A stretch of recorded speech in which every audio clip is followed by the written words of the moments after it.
एक दिन अकबर के दरबार में एक किसान नाम रामू रोता हुआ आया। उसकी हालत देखकर अकबर ने पूछा, रामू क्या हुआ? तुम इतने दुखी क्यों हो? रामू ने अपनी आप बीती सुनाई। महाराज, मेरे पास थोड़ी सी जमीन और एक भैंस थी जिससे मैं अपने परिवार का पेट पालता था। लेकिन कल रात चोर मेरी भैंस को चुरा ले गए। अब मेरे पास कुछ भी नहीं बचा।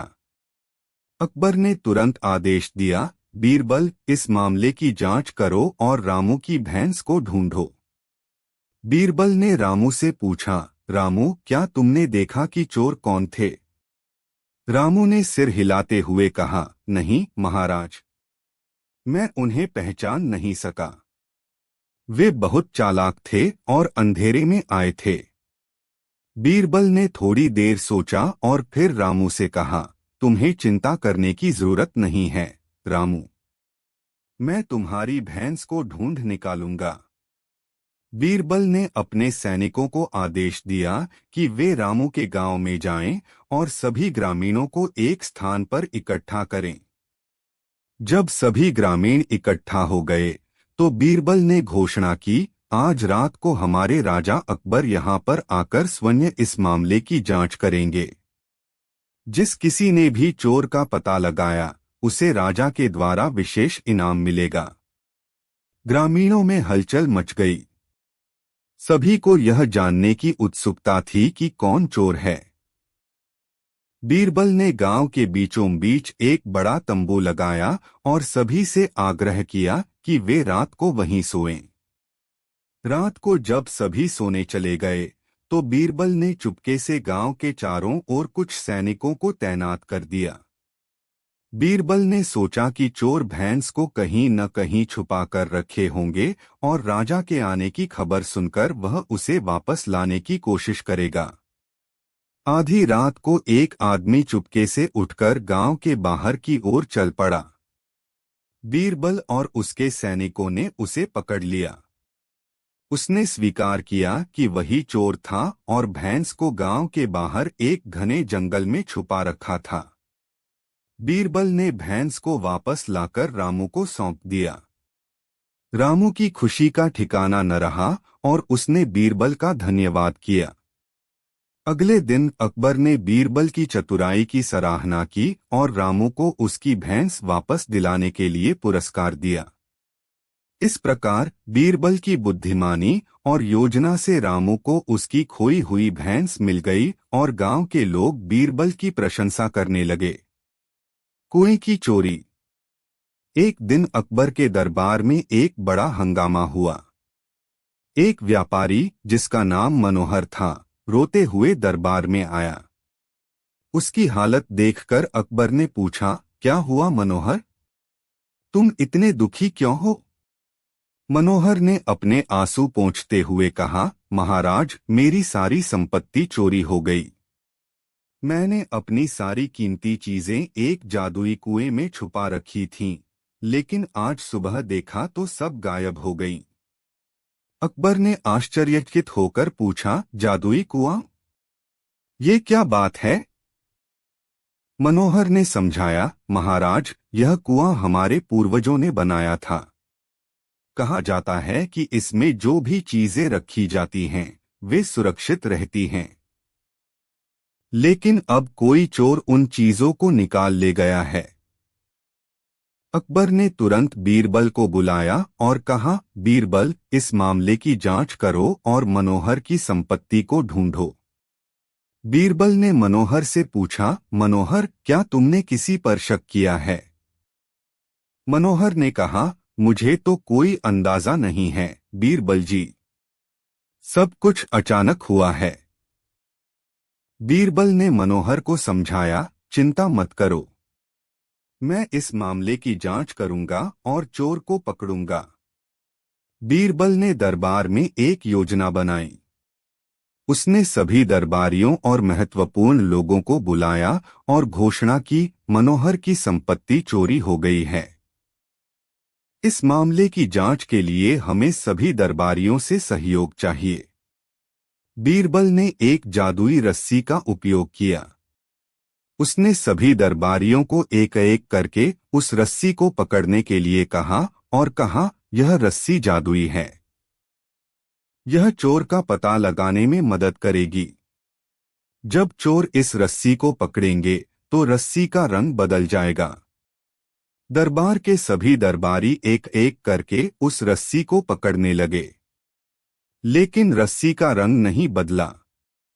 अंत में एक दरबारी जिसका नाम हरिहर था, रस्सी को पकड़ने से मना कर दिया। बीरबल ने कहा, हरिहर, तुम रस्सी को क्यों नहीं पकड़ रहे हो?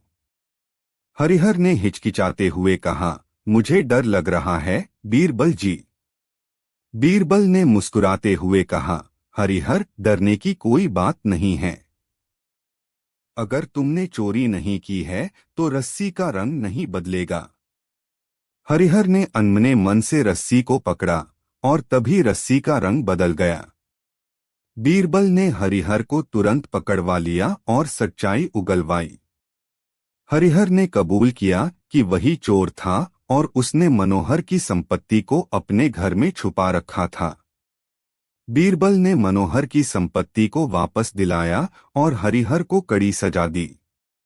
अकबर ने बीरबल की चतुराई की प्रशंसा की और मनोहर को उसकी संपत्ति सुरक्षित वापस दिलाने के लिए पुरस्कार दिया। इस प्रकार बीरबल की बुद्धिमानी और योजना से मनोहर को उसकी खोई हुई संपत्ति मिल गई और दरबार में बीरबल की सराहना होने लगी। चोरी का रहस्य। एक दिन अकबर के दरबार में एक व्यापारी जिसका नाम रामदास था, दुखी होकर आया। उसकी परेशानी देखकर अकबर ने पूछा, रामदास, क्या हुआ? तुम इतने दुखी क्यों हो? रामदास ने कहा, महाराज, मेरे घर में पिछले कुछ दिनों से अजीब घटनाएं हो रही हैं। मेरी सारी कीमती वस्तुएं गायब हो रही हैं, लेकिन कोई चोरी के निशान नहीं मिलते। मुझे समझ में नहीं आ रहा कि ये चोर कैसे अदृश्य हो जाता है। अकबर ने गंभीर होकर बीरबल को बुलाया और कहा, बीरबल, इस अदृश्य चोर का पता लगाना तुम्हारा काम है। बीरबल ने रामदास से पूछा, क्या तुम्हारे घर में कोई नया व्यक्ति आया है या कोई नई चीज जो तुमने खरीदी हो? रामदास ने कहा, नहीं बीरबल जी, मेरे घर में सब कुछ पहले जैसा ही है। बीरबल ने रामदास के घर का निरीक्षण करने का निर्णय लिया। उसने रामदास के घर का कोना कोना देखा, लेकिन कोई सुराग नहीं मिला। बीरबल ने सोचा कि इस चोर को पकड़ने के लिए उसे कुछ अलग करना होगा। बीरबल ने रामदास को कुछ दिनों के लिए अपने घर से दूर भेज दिया और खुद रामदास के घर में छिपकर रहने लगा। उसने अपने साथ कुछ सैनिक भी रखे ताकि चोर को पकड़ने में मदद मिल सके। रात को जब सब सो रहे थे, बीरबल ने देखा कि अचानक एक खिड़की खुली और एक आदमी चुपके से अंदर आया। वह बहुत ही चालाकी से कमरे में घुसा और कीमती वस्तुएं चुराने लगा। बीरबल ने सैनिकों को इशारा किया और उस चोर को पकड़ लिया। जब चोर को पकड़ा गया तो पता चला कि वह कोई जादूगर था। उसने एक विशेष जादू का उपयोग किया था जिससे वह अदृश्य हो सकता था। बीरबल ने जादूगर से सच्चाई उगलवाई और पाया कि उसने रामदास के घर में एक विशेष दर्पण लगाया था जिससे वह घर के अंदर की सभी गतिविधियां देख सकता था और जब सब सो जाते थे तो वह अदृश्य होकर चोरी करता था। बीरबल ने उस जादूगर के सभी जादुई उपकरण जब्त कर लिए और उसे कड़ी सजा दी। रामदास की सारी कीमती वस्तुएं वापस दिलाई गईं और उसे सलाह दी गई कि वह किसी अजनबी पर आसानी से विश्वास न करे। अकबर ने बीरबल की बुद्धिमानी और चतुराई की प्रशंसा की और रामदास को उसकी संपत्ति वापस दिलाने के लिए धन्यवाद दिया। दरबार में बीरबल की बुद्धिमत्ता और न्यायप्रियता की सराहना की गई और सबने उसे सम्मानित किया।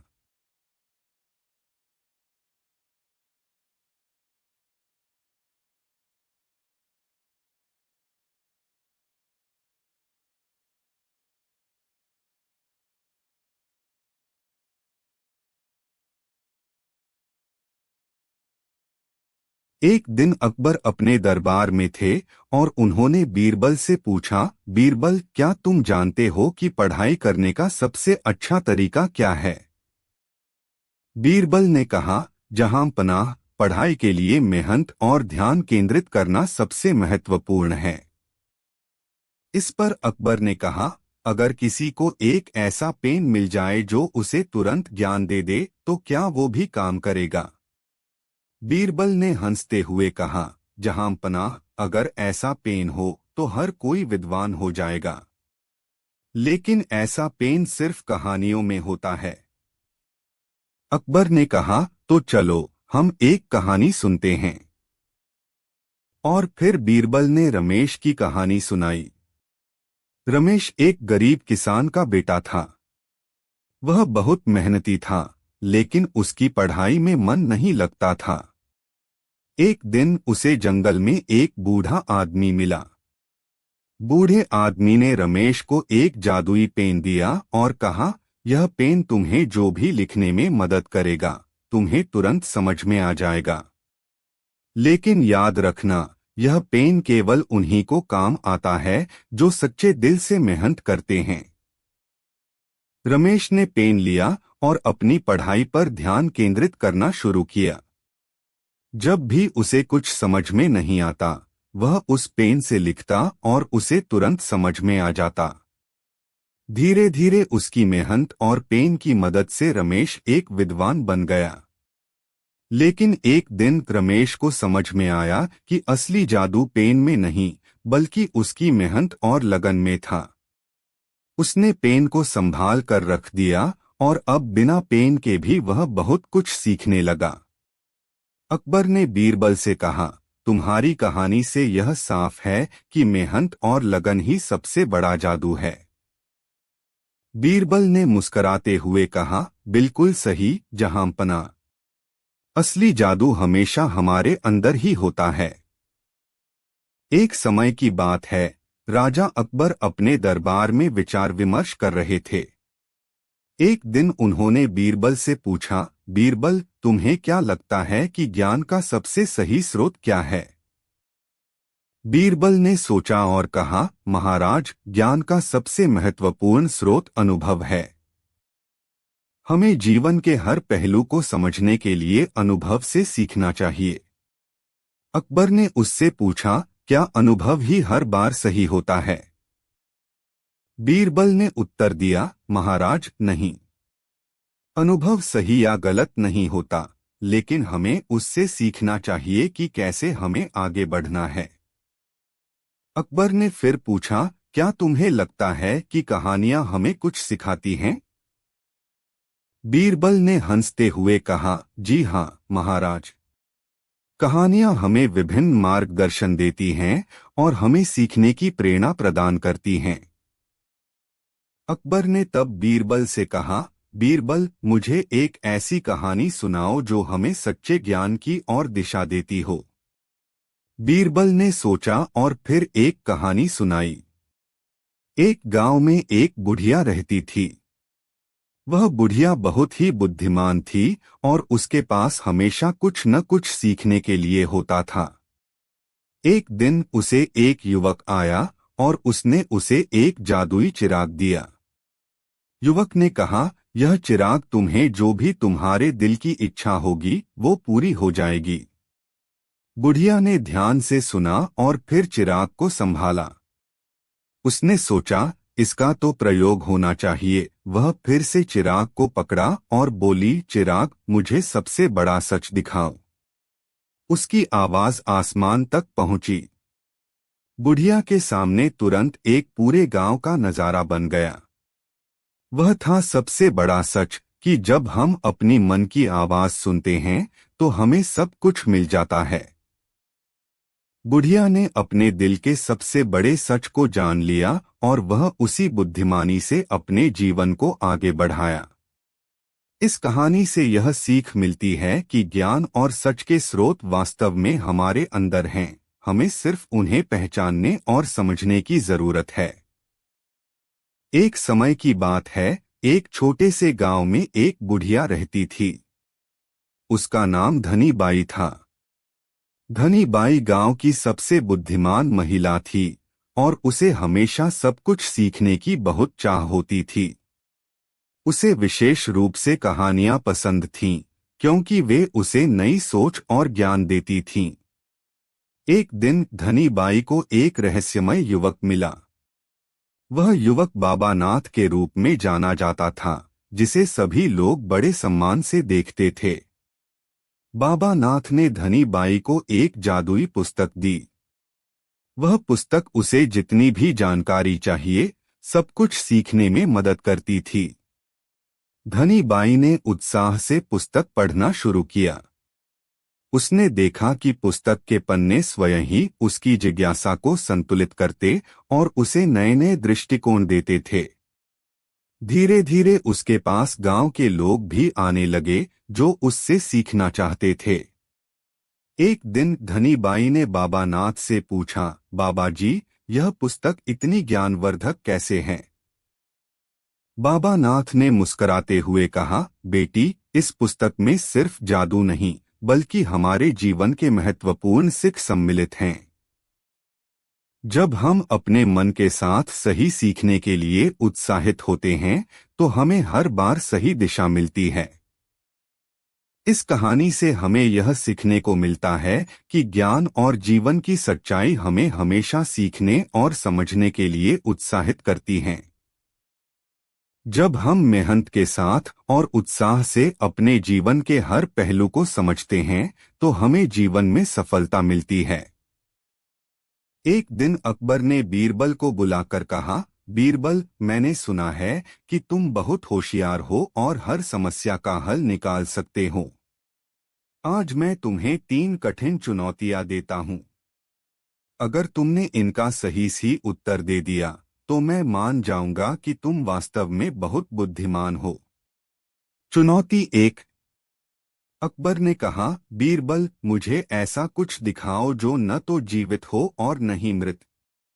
बीरबल ने कुछ देर सोचा और फिर जाकर एक मछली पकड़कर ले आया। उसने मछली को आधी काटकर अकबर के सामने रखा और कहा, यह मछली अब न तो जीवित है और न ही मृत। अकबर उसकी चतुराई से प्रभावित हुए। चुनौती 2। अकबर ने कहा, अब मुझे ऐसा कुछ दिखाओ जो यहाँ हो और वहाँ भी हो। बीरबल ने एक आईना लाकर अकबर के सामने रख दिया और कहा, यहाँ आपका प्रतिबिंब है और वहाँ भी आपका प्रतिबिंब है। अकबर ने बीरबल की इस चालाकी की भी सराहना की। चुनौती 3। अकबर ने कहा, अब आखिरी चुनौती है, मुझे ऐसा कुछ दिखाओ जो हर समय चलता रहे। बीरबल ने फिर से थोड़ा सोचा और एक जलता हुआ दिया लेकर आ गया। उसने कहा, महाराज, यह दिया हर समय चलता रहेगा जब तक इसमें तेल और बत्ती है। यह हमेशा प्रकाश देगा। अकबर ने बीरबल की इस बुद्धिमानी को भी मान लिया और उसे पुरस्कृत किया। निष्कर्ष: इस प्रकार बीरबल ने अपनी चतुराई और बुद्धिमानी से अकबर की सभी चुनौतियों का समाधान कर दिया। यह कहानी यह सिखाती है कि बुद्धिमानी और चतुराई से किसी भी समस्या का हल निकाला जा सकता है। अकबर और बीरबल का न्याय। एक दिन की बात है, अकबर के दरबार में 2 व्यापारी आए। वे दोनों एक बड़े विवाद को लेकर आए थे और चाहते थे कि अकबर इसका न्याय करें। पहले व्यापारी ने कहा, जहां पनाह, मैं इस व्यापारी को अच्छी तरह जानता हूं। यह मुझसे 1000 अशर्फियां उधार ली थीं और अब इनकार कर रहा है कि उसने उधार ली थीं। दूसरे व्यापारी ने विरोध किया, नहीं महाराज, मैंने इस व्यक्ति से कोई उधार नहीं ली। यह मुझ पर झूठा आरोप लगा रहा है। अकबर ने दोनों की बात सुनी, लेकिन यह मामला इतना उलझा हुआ था कि सीधे तौर पर न्याय करना मुश्किल था। अकबर ने सोचा कि इस मामले को हल करने के लिए बीरबल की मदद ली जाए। अकबर ने बीरबल को बुलाया और दोनों व्यापारियों की बातें उसे बताईं। बीरबल ने कुछ देर सोचा और फिर एक उपाय सुझाया। उसने कहा, महाराज, हमें सत्य का पता लगाने के लिए एक परीक्षा करनी होगी। बीरबल ने दोनों व्यापारियों को एक एक छड़ी दी और कहा, यह छड़ी आज रात अपने साथ लेकर सोना। जो व्यक्ति सच्चा होगा उसकी छड़ी कल सुबह तक आधी इंच बढ़ जाएगी। दोनों व्यापारी छड़ी लेकर चले गए। रात को दूसरा व्यापारी बहुत चिंतित हुआ। उसने सोचा कि अगर उसकी छड़ी नहीं बढ़ी तो वह दोषी साबित हो जाएगा। इसलिए उसने चालाकी से अपनी छड़ी को आधा इंच काट दिया ताकि सुबह उसकी छड़ी छोटी हो और वह दोषी न साबित हो। अगले दिन सुबह दोनों व्यापारी दरबार में वापस आए। बीरबल ने उनकी छड़ियों की जांच की। पहले व्यापारी की छड़ी वैसी ही थी, जबकि दूसरे व्यापारी की छड़ी आधा इंच छोटी हो गई थी। बीरबल ने तुरंत समझ लिया कि दूसरा व्यापारी झूठ बोल रहा है। बीरबल ने कहा, जहां पनाह, यह दूसरा व्यापारी दोषी है। इसने अपनी छड़ी रात में काटी है ताकि यह साबित कर सके कि उसकी छड़ी बढ़ी है। इसका मतलब है कि यह झूठ बोल रहा है और इसने वास्तव में उधार लिया था। अकबर ने बीरबल की बुद्धिमानी और न्यायप्रियता की तारीफ की और उस झूठे व्यापारी को सजा दी। अकबर और बीरबल की जादुई बकरियां। एक दिन की बात है, अकबर के दरबार में दो गांव के किसान आए। उनके साथ दो बकरियां थीं और दोनों का दावा था कि बकरियां उनकी हैं। अकबर ने दोनों की बातें सुनी, लेकिन यह तय करना मुश्किल था कि बकरियां किसकी हैं। उन्होंने बीरबल को बुलाया और यह मामला सुलझाने के लिए कहा। बीरबल ने किसानों से कहा, आज रात तुम दोनों बकरियों को अपने साथ ले जाओ और कल सुबह वापस लेकर आओ। तब हम निर्णय करेंगे कि बकरियां किसकी हैं। दोनों किसान बकरियों को लेकर चले गए। बीरबल ने अगली सुबह तक का इंतजार किया। अगले दिन दोनों किसान बकरियों को लेकर दरबार में पहुंचे। बीरबल ने बकरियों को देखा और फिर किसानों से पूछा, क्या तुम दोनों ने इन बकरियों को अच्छे से खिलाया और पिलाया? दोनों किसानों ने हाँ में जवाब दिया। फिर बीरबल ने अकबर से कहा, महाराज, हमें इन बकरियों को चारा खिलाना चाहिए और देखना चाहिए कि वे किसकी ओर जाती हैं। बीरबल ने बकरियों के सामने चारा रखा और दोनों बकरियां एक किसान की ओर दौड़ी और उसका चारा खाने लगीं। बीरबल ने मुस्कराते हुए कहा, जहां पनाह, यह स्पष्ट है कि ये बकरियां इस किसान की हैं क्योंकि ये उसे पहचानती हैं और उसी के पास जा रही हैं। दूसरा किसान हताश हो गया और उसने स्वीकार किया कि उसने झूठ बोला था। वह चाहता था कि बकरियां उसकी हो जाएं ताकि वह उन्हें बेचकर धन कमा सके। अकबर ने बीरबल की बुद्धिमानी और निर्णय लेने की क्षमता की सराहना की और उस दूसरे किसान को सजा दी। सही किसान को उसकी बकरियां वापस दे दी गईं। कहानी का विस्तार। किसानों का मसला हल हो गया था, लेकिन अकबर ने बीरबल से पूछा, बीरबल, क्या तुम्हें पहले से पता था कि बकरियां किसकी हैं? बीरबल ने कहा, जहां पनाह, मैं यह नहीं जानता था, लेकिन मुझे विश्वास था कि जानवर अपने मालिक को पहचानते हैं। इसलिए मैंने चारा खाने का प्रयोग किया। अकबर बीरबल की चतुराई और सूझबूझ से बहुत प्रभावित हुए और कहा, तुम्हारी बुद्धिमानी से हम हमेशा सही निर्णय ले पाते हैं। एक दिन अकबर और बीरबल दरबार में बैठे थे। दरबार में सभी मंत्री, सैनिक और दरबारी उपस्थित थे। अकबर ने अचानक एक चुनौती प्रस्तुत की और बीरबल से कहा, बीरबल, मैं चाहता हूं कि तुम मुझे ऐसा कुछ दिखाओ जो इस समय खड़ा हो, लेकिन जब मैं कल इसे देखूं तो यह बैठा हो। बीरबल ने इस चुनौती को स्वीकार किया और कहा, जहां पनाह, मुझे एक दिन का समय दें और मैं इस चुनौती का समाधान लेकर आऊंगा। अकबर ने बीरबल को एक दिन का समय दिया। बीरबल ने गहराई से सोचा और एक योजना बनाई। अगले दिन बीरबल दरबार में एक बड़े पौधे का गमला लेकर आया। उसने वह गमला दरबार के बीचों बीच रख दिया और कहा, महाराज, यह वही चीज है जिसे आप देखना चाहते थे। अकबर ने हैरान होकर पूछा, बीरबल, यह तो एक पौधा है। यह कैसे मेरी चुनौती का उत्तर हो सकता है?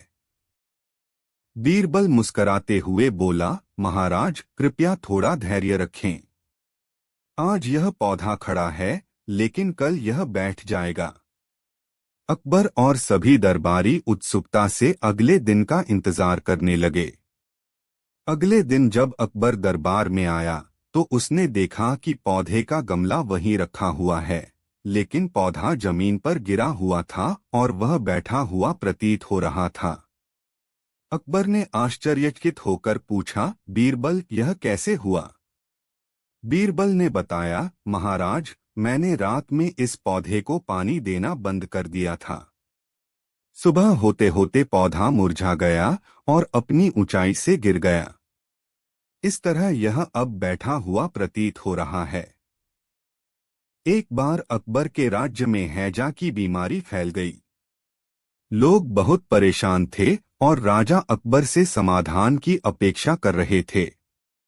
अकबर ने अपने दरबार में चर्चा की और अपने सभी मंत्रियों से उपाय पूछे, पर किसी ने भी संतोषजनक उत्तर नहीं दिया। अंततः अकबर ने बीरबल को बुलाया और उससे उपाय पूछा। बीरबल ने सोचा और फिर कहा, जहां पनाह, मुझे कुछ दिनों का समय दीजिए, मैं इस समस्या का समाधान खोज निकालूंगा। अकबर ने सहमति दे दी। कुछ दिनों बाद बीरबल ने एक योजना बनाई। उसने घोषणा की कि सभी लोगों को अपने घरों के बाहर एक साफ सुथरा पानी से भरा घड़ा रखना होगा। साथ ही उन्होंने यह भी कहा कि हर किसी को रोजाना अपने घरों के सामने की जगह को अच्छी तरह से साफ रखना चाहिए। लोगों ने बीरबल के निर्देशों का पालन किया। धीरे धीरे स्वच्छता में सुधार हुआ और गंदगी और पानी के ठहराव से हैजा के बैक्टीरिया फैलने में कमी आई। कुछ ही हफ्तों में हैजा का प्रकोप कम हो गया और लोग स्वस्थ होने लगे। अकबर ने बीरबल की प्रशंसा की और कहा, तुमने अपनी बुद्धिमत्ता से इस बड़ी समस्या का समाधान निकाल लिया।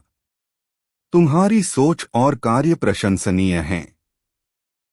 इस प्रकार बीरबल ने अपनी सूझबूझ और स्वच्छता के प्रति लोगों को जागरूक करके हैजा की बीमारी से निपटने का उपाय निकाला। एक बार अकबर के राज्य में चेचक की बीमारी फैल गई। लोग बहुत परेशान थे और राजा अकबर से समाधान की अपेक्षा कर रहे थे। अकबर ने अपने दरबार में चर्चा की और अपने सभी मंत्रियों से उपाय पूछे, पर किसी ने भी संतोषजनक उत्तर नहीं दिया। अंततः अकबर ने बीरबल को बुलाया और उससे उपाय पूछा। बीरबल ने सोचा और फिर कहा, जहां पनाह, मुझे कुछ दिनों का समय दीजिए, मैं इस समस्या का समाधान खोज निकालूंगा। अकबर ने सहमति दे दी। कुछ दिनों बाद बीरबल ने एक योजना बनाई। उसने घोषणा की कि सभी लोगों को अपने घरों के बाहर एक साफ सुथरा कपड़े से ढका पानी से भरा घड़ा रखना होगा। साथ ही उन्होंने यह भी कहा कि हर किसी को रोजाना अपने घरों के सामने की जगह को अच्छी तरह से साफ रखना चाहिए और बीमार लोगों को अलग रखकर उनका विशेष ध्यान रखना चाहिए। लोगों ने बीरबल के निर्देशों का पालन किया। धीरे धीरे स्वच्छता में सुधार हुआ और गंदगी और पानी के ठहराव से चेचक के वायरस फैलने में कमी आई। कुछ ही हफ्तों में चेचक का प्रकोप कम हो गया और लोग स्वस्थ होने लगे। अकबर ने बीरबल की प्रशंसा की और कहा, तुमने अपनी बुद्धिमत्ता से इस बड़ी समस्या का समाधान निकाल लिया। तुम्हारी सोच और कार्य प्रशंसनीय हैं। इस प्रकार बीरबल ने अपनी सूझबूझ और स्वच्छता के प्रति लोगों को जागरूक करके चेचक की बीमारी से निपटने का उपाय निकाला। एक बार अकबर के राज्य में मलेरिया की बीमारी फैल गई। लोग बहुत परेशान थे और राजा अकबर से समाधान की अपेक्षा कर रहे थे। अकबर ने अपने दरबार में चर्चा की और अपने सभी मंत्रियों से उपाय पूछे, पर किसी ने भी संतोषजनक उत्तर नहीं दिया। अंततः अकबर ने बीरबल को बुलाया और उससे उपाय पूछा। बीरबल ने सोचा और फिर कहा, जहां पनाह, मुझे कुछ दिनों का समय दीजिए, मैं इस समस्या का समाधान खोज निकालूंगा। अकबर ने सहमति दे दी। कुछ दिनों बाद बीरबल ने एक योजना बनाई। उसने घोषणा की कि सभी लोगों को अपने घरों के आसपास किसी भी प्रकार का स्थिर पानी नहीं रहने देना चाहिए। साथ ही उन्होंने कहा कि सभी को अपने घरों में मच्छरदानी लगानी चाहिए और शाम के समय खिड़कियों और दरवाजों को बंद रखना चाहिए। लोगों ने बीरबल के निर्देशों का पालन किया। धीरे धीरे स्वच्छता में सुधार हुआ और स्थिर पानी के ठहराव से मलेरिया के मच्छरों की संख्या में कमी आई। कुछ ही हफ्तों में मलेरिया का प्रकोप कम हो गया और लोग स्वस्थ होने लगे। अकबर ने बीरबल की प्रशंसा की और कहा, तुमने अपनी बुद्धिमत्ता से इस बड़ी समस्या का समाधान निकाल लिया। तुम्हारी सोच और कार्य प्रशंसनीय हैं।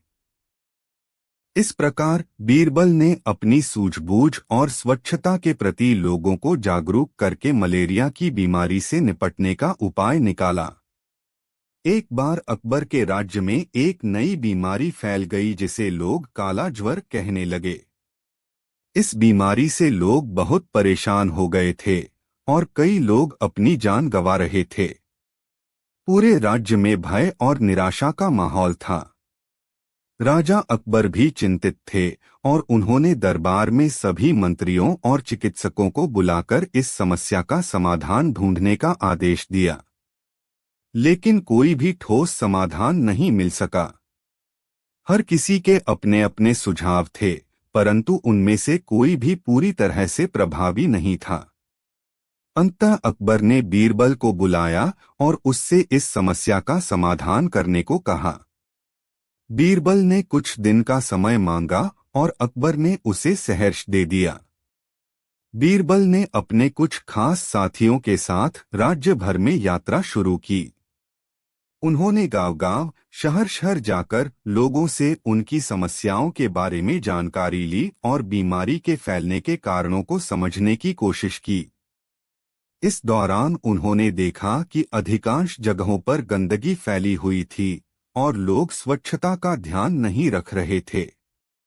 वापस लौटकर बीरबल ने अपनी योजना बनाई। उन्होंने सबसे पहले अकबर से बात की और कहा, जहां पनाह, हमें इस बीमारी से निपटने के लिए व्यापक स्तर पर स्वच्छता अभियान चलाना होगा।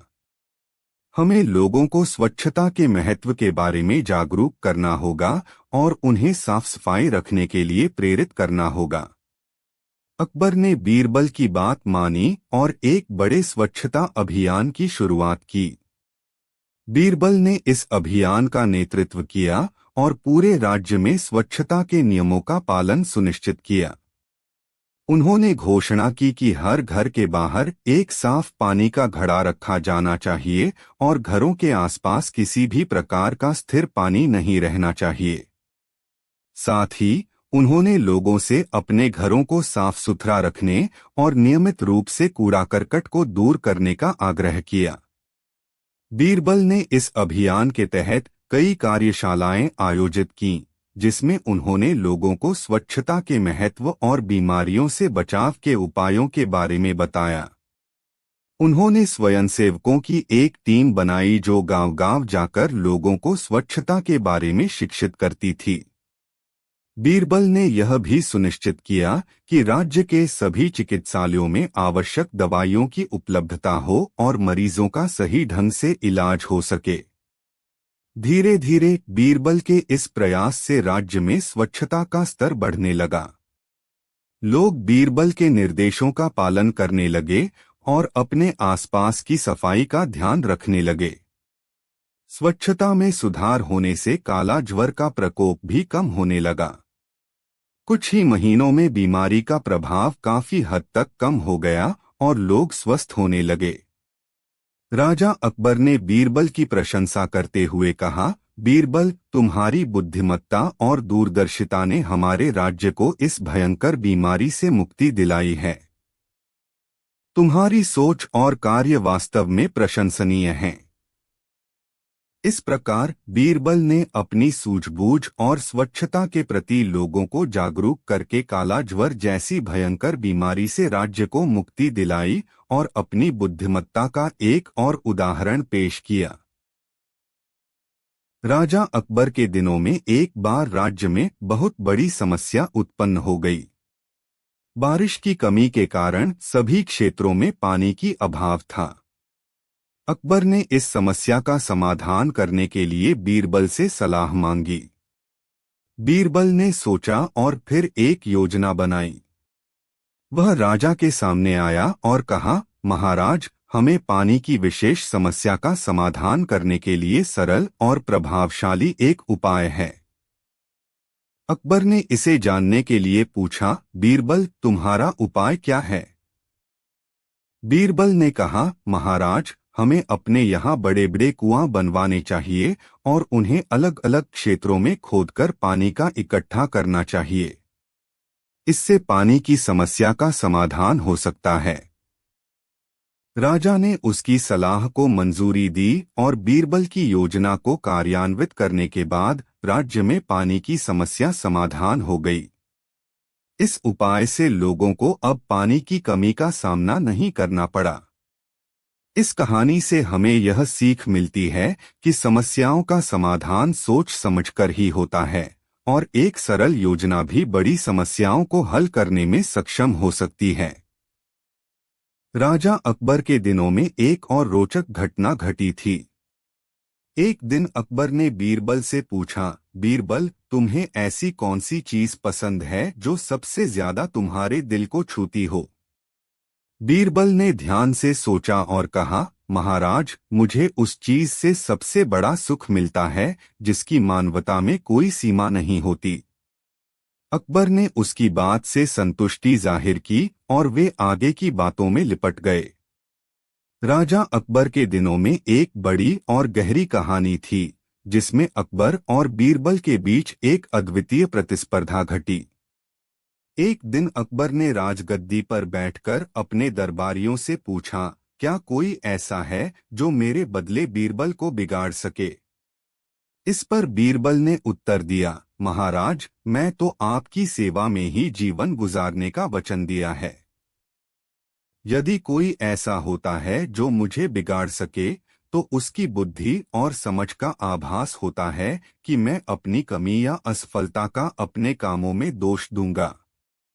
इसके बाद अकबर ने एक अजीब सी चुनौती दी। बीरबल से कहा कि उसे 2 हफ्ते में अदालत में इस बारे में निर्णय देने के लिए लाना है।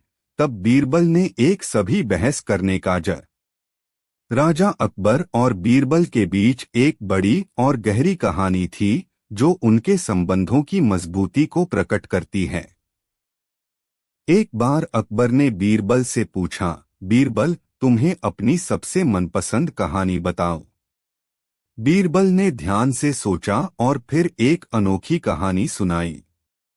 कहानी यह थी कि एक गांव में एक साधु रहता था जिसे लोग बहुत सम्मान देते थे। उस गांव में एक साल में एक बार मेला आता था जिसमें लोग भगवान की पूजा करते थे। इस मेले में भगवान की मूर्ति का आकर्षण था जिसे लोग बहुत श्रद्धा भाव से देखते थे। एक बार मेले के दिन साधु ने गांव के लोगों को एक सवाल पूछा, भगवान का रूप कैसा है? लोगों में इसके बारे में विभिन्न मत होने लगे। कोई कहता था कि भगवान का रूप सुंदर होता है तो कोई कहता था कि उसका रूप दिव्य होता है। इस पर साधु ने एक बच्चे को बुलाया और कहा, बच्चा, तुम क्या सोचते हो, भगवान का रूप कैसा होता है? बच्चा धीरे से बोला, साधु जी, भगवान का रूप वह है जो हर व्यक्ति में उसकी अद्वितीयता को देख सकता है। साधु ने बच्चे के उत्तर को बहुत प्रसन्नता से स्वीकारा और कहा, बच्चा, तुमने सच्चाई को समझा है। भगवान का रूप वास्तव में हर व्यक्ति के अंदर होता है और उसकी पहचान में समर्थ होना ही सच्ची भक्ति है। इस कहानी से हमें यह सीख मिलती है कि भगवान या दिव्यता का अनुभव व्यक्ति की अंतरात्मा में होता है और इसे समझने के लिए हमें बाहरी रूपों से परे जाना पड़ता है। बिरबल और राजा अकबर के बीच एक और अद्वितीय कहानी थी जो उनकी समझदारी और समाज सेवा को दर्शाती है। एक बार राजा अकबर ने दरबार में एक सवाल उठाया, क्या है वह अद्वितीय चीज जिसे मैं नहीं खरीद सकता? बहुत से लोग अपनी विचारधारा पेश करने के बाद अपने ख्यालात दरबार में रखे।